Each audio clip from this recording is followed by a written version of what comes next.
السلام علیکم ورحمۃ اللہ وبرکاتہ۔ آج انشاءاللہ العزیز تفسیر قرآن لیکچر نمبر 43 ہے۔ سورۃ البقرہ آیت نمبر 84 سے لے کر 86 تک کا ترجمہ تفسیر بیان کی جائے گی۔ آج کی ان آیات کے اندر بھی اللہ تبارک و تعالیٰ نے کل کی آیات کے اندر جو اللہ نے کچھ وعدے ذکر کیے تھے کہ بنی اسرائیل کے ساتھ اللہ نے یہ وعدے کیے تھے کہ یہ کام بنی اسرائیل والے نہیں کریں گے، لیکن انہوں نے بعد میں ان وعدوں کو توڑا اور ان کاموں کے اندر ملوث ہو گئے جن سے اللہ نے انہیں روکا تھا۔ اسی طریقے سے آج بھی ان آیات کے اندر اسی طریقے سے کچھ اللہ تبارک و تعالیٰ نے وعدے کیے تھے جو انہوں نے پورے نہیں کیے، تو اللہ تبارک و تعالیٰ ان کا تذکرہ کر رہے ہیں۔ واقعہ کچھ اس طریقے سے ہے کہ مدینہ کے اندر زیادہ یہود آباد تھے۔ یہاں پر دو بڑے قبیلے تھے، ایک اوس تھا ایک خزرج تھا۔ یہ بہت بڑے قبیلے تھے، اوس اور خزرج۔ ان کی آپس میں لڑائی ہوا کرتی تھی۔ یہ عام طور پہ جو عرب ہوتے تھے یہ لڑنے کے اندر بہت زیادہ جو ہے نا دلیر بھی سمجھ لیں، یا بہت زیادہ لڑنے کو بہت زیادہ پسند کیا کرتے تھے۔ چھوٹی چھوٹی باتوں پر ان کی لڑائیاں ہوتی تھی اور کئی سالوں تک ان کی لڑائیاں چلتی رہتی تھی، وہ لڑائیاں ختم نہیں ہوتی تھی۔ تو ان میں دو بڑے قبیلے تھے، اوس اور خزرج۔ ان کی آپس میں عام طور پہ بہت زیادہ لڑائیاں ہوا کرتی تھی۔ اور یہودیوں کے دو بڑے قبیلے تھے، ایک کا نام بنو قریظہ تھا اور یہ قبیلہ اوس کے ساتھ ملا ہوا تھا، یہ اوس کے حامی تھے۔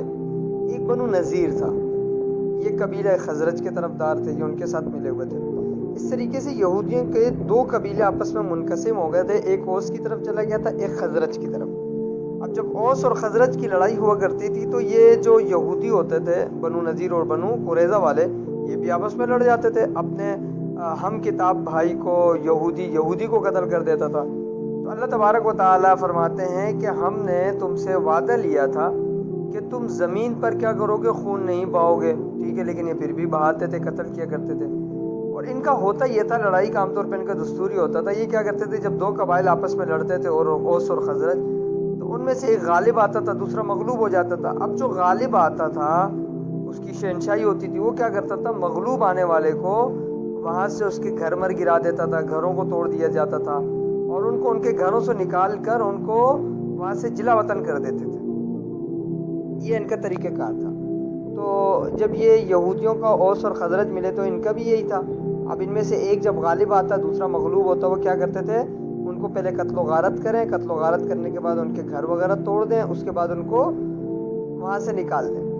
اچھا، یہودیوں کا ایک اور چیز یہ تھی، یہ تو مطلب اللہ تبارک و تعالیٰ نے ان چیزوں سے ان کو روکا ہوا تھا کہ بھئی یہ کام آپ نے نہیں کرنے، نہ خون بہانا ہے، نہ لوگوں کو ان کے گھر سے نکالنا ہے، نہ ان کے گھر توڑنے ہیں، نہ ان کو جلا وطن کرنا ہے۔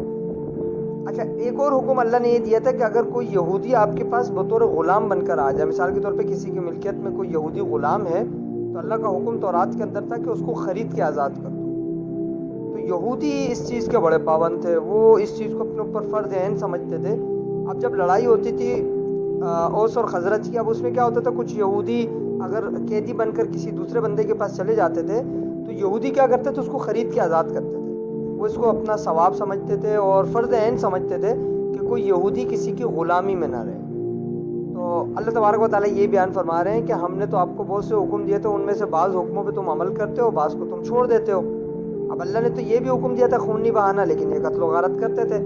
اللہ نے فرمایا کسی کو جلا وطن نہیں کرنا، یہ جلا وطن بھی کرتے تھے۔ اللہ نے فرمایا گھروں کو بھی تم نے نہیں خراب کرنا، توڑنا نہیں ہے، وہ بھی توڑا کرتے تھے، ٹھیک ہے۔ لیکن ایک حکم تھا، اللہ فرماتے ہیں کہ یَأْتُوكُمْ أُسَارَىٰ تُفَادُوهُمْ وَهُوَ مُحَرَّمٌ عَلَيْكُمْ۔ اللہ فرماتے ہیں کہ اگر تمہارے پاس کوئی قیدی آ جائے اس کو تم فدیہ دے کر آزاد کرا دو۔ تو یہ کیا کرتے تھے، صرف ایک ہی حکم پہ عمل کرتے تھے کہ قیدی آتا تھا اس کو اچھا خاصا بڑا معاوضہ اپنے اوپر مالی بوجھ اٹھاتے ہوئے اس کو آزاد کر دیتے تھے، لیکن اللہ کے باقی حکموں پر عمل نہیں کرتے تھے۔ تو اللہ یہی فرما رہے ہیں کہ تم بعض کتاب کے اوپر تو عمل کرتے ہو، بعض کا انکار کر دیتے ہو۔ اور اللہ فرماتے ہیں یہی جو چیز ہے آپ کے اندر کہ آپ بعض کا انکار کرتے ہو، تو رات کا جو اللہ نے آپ کو احکامات دیے ہیں، اسی کی وجہ سے تم دنیا کے اندر بھی ذلیل و خوار ہوں گے، رسوا ہوں گے، اور آخرت کے اندر بھی کیا ہوں گے، رسوا ہوں گے۔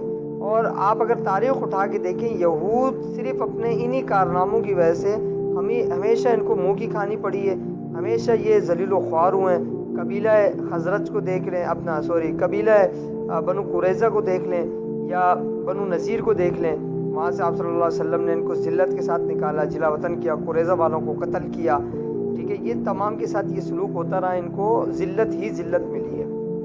تو ان آیات کا ترجمہ دیکھ لیتے ہیں۔ پس منظر میں نے آپ کو بتلا دیا، اب جیسے جیسے ترجمہ کریں گے انشاءاللہ اور زیادہ وضاحت ہوتی جائے گی ساتھ ساتھ۔ وَإِذْ أَخَذْنَا مِيثَاقَكُمْ لَا تَسْفِكُونَ دِمَاءَكُمْ، اور جب ہم نے لیا میثاقکم، میثاق میں نے آپ کو کل بتلایا تھا، ایک وعدہ ہوتا ہے ایک میثاق ہوتا ہے، جب وعدے کو اور زیادہ پختہ کر لیا جائے تو وہ میثاق بن جاتا ہے۔ اللہ فرماتے ہیں جب ہم نے تم سے پختہ عہد لیا، لا تسفکون دماءکم، کیا میثاق لیا؟ لا تسفکون، تسفکون کہتے ہیں بہانے کو کہتے ہیں، لا نفی کے لیے آیا، تم نہیں بہاؤ گے دماءکم، اپنے خونوں کو، ٹھیک ہے، جو اپنوں کا خون ہے، یہودی کو قتل نہیں کرے گا، تم اپنے کو خون کو نہیں بہاؤ گے۔ ولا تخرجون انفسکم من دیارکم، اور نہ ہی تم ان کو کیا کرو گے؟ اپنی بستیوں سے نکالو گے۔ لا ولا تخرجون، نہیں نکالو گے، انفسکم من دیارکم، یعنی جو اپنا یہودی آپ کا ہم مسلک ہو، ٹھیک ہے، اپنوں کو آپ نہیں نکالو گے، من دیارکم، ان کی بستیوں سے، ان کے گھروں سے نہیں نکالو گے، ان کو جلا وطن نہیں کرو گے۔ ثم اقررتم، پھر تم نے اس بات کے اوپر کیا کیا؟ اقرار کیا کہ ہاں ہم ایسے ہی کریں گے، کہ نہ ہم خون بہائیں گے، نہ ہم کسی کو اس کے گھر سے نکالیں گے۔ وانتم تشہدون، اور تم گواہ ہو اس بات کے اوپر کہ تم نے یہ سارے اقرار کیے ہیں۔ اب اللہ فرما رہے ہیں آگے ان کی اور حقیقت بیان فرما رہے ہیں۔ ثم انتم، اللہ فرماتے ہیں پھر تم، ہؤلاء، یہ وہ لوگ، تقتلون، تم قتل کرتے ہو، انفسکم، اپنوں کو، یعنی اپنے یہودی بھائیوں کو تم قتل کرتے ہو، وتخرجون، اور تم نکالتے ہو، فریقم منکم من دیارہم، ایک فریق اپنے میں سے ان کے ہم وطنوں کو، یعنی اپنے ہی یہودی بھائیوں کو ان کے گھروں سے تم کیا کرتے ہو؟ نکالتے ہو۔ تظاہرون علیہم بالاسم والعدوان، اللہ فرماتے ہیں تم چڑھائی کرتے ہو، علیہم، تظاہرون معنی چڑھائی کرنا، ٹھیک ہے، ان کے اوپر حملہ آور ہونا، ٹھیک ہے، من دیارہم، تظاہرون، تم چڑھائی کرتے ہو، علیہم، ان پر، بالاسم، گناہ سے، والعدوان، اور سرکشی سے۔ وَإِن يَأْتُوكُمْ، اگر وہ تمہارے پاس آ جائیں، اسارا، قیدی بن کر، تفادوہم، تم بدلہ دے کر اس کو چھڑواتے ہو، آزاد کرواتے ہو۔ وَهُوَ مُحَرَّمٌ عَلَيْكُمْ، حالانکہ حرام کیا گیا ہے تم پر، کیا حرام کیا گیا؟ اخراجہم، ان کا نکالنا، ٹھیک ہے، ان کا نکالنا، ان کا قتل کرنا، ساری چیزیں تم پر حرام کی گئی تھی۔ افتؤمنون، کیا تم ایمان لاتے ہو، ببعض الکتاب، بعض کتاب پر، وتکفرون ببعض، اور بعض کتاب کا تم انکار کرتے ہو۔ فما جزاء من يفعل ذلك منكم الا خزي في الحیات الدنیا، اللہ فرماتے ہیں سو کیا سزا ہو، ٹھیک ہے، کیا سزا جو کرے ذالک، اس طریقے کا کام، منکم، تم میں سے، الا، مگر یہ کہ خزي، وہ رسوا ہوگا، فی الحیات الدنیا، دنیا کی زندگی میں بھی، ویوم القیامہ، اور آخرت کی زندگی میں بھی وہ کیا ہوگا؟ ذلیل و رسوا ہوگا۔ یردون الی اشد العذاب، اللہ فرماتے ہیں اور آخرت میں ان کو لوٹایا جائے گا ایک سخت عذاب کی طرف۔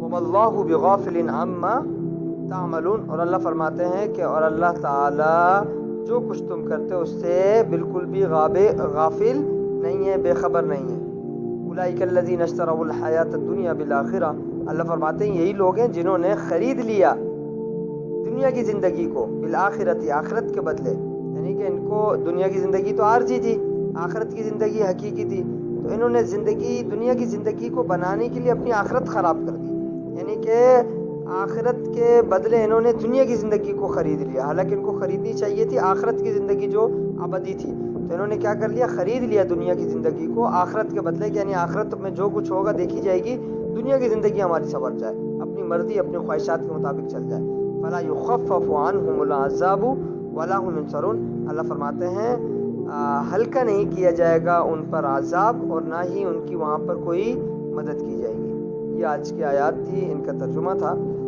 اور اگر ہم تھوڑا سا ان آیات کے اندر غور کریں کہ جس طریقے سے یہودی اپنے من پسند بعض احکامات پہ اللہ کے عمل کرتے تھے، بعض کو چھوڑا کرتے تھے، آج مسلمانوں کو بھی وہی سیم حال ہے۔ ہم پورے قرآن پر ہی اس پہ عمل نہیں کرتے، جو ہماری مطلب کا ہوتا ہے اس پہ عمل کر لیتے ہیں، باقی کو ہم چھوڑ دیتے ہیں، اور اسی وجہ سے آج ہم مسلمان دنیا کے اندر ذلیل و خوار اور رسوا ہو رہے ہیں۔ آپ کسی ملک کو بھی دیکھ لیں، فلسطین کے حالات دیکھ لیں کیا ہو رہا ہے، ٹھیک ہے، اسی طریقے سے ہمارے برما کے اندر کے حالات دیکھ لیں، ٹھیک ہے، مختلف شام کے دیکھ لیں، مختلف ممالک کے ہمارے حالات دیکھ لیں۔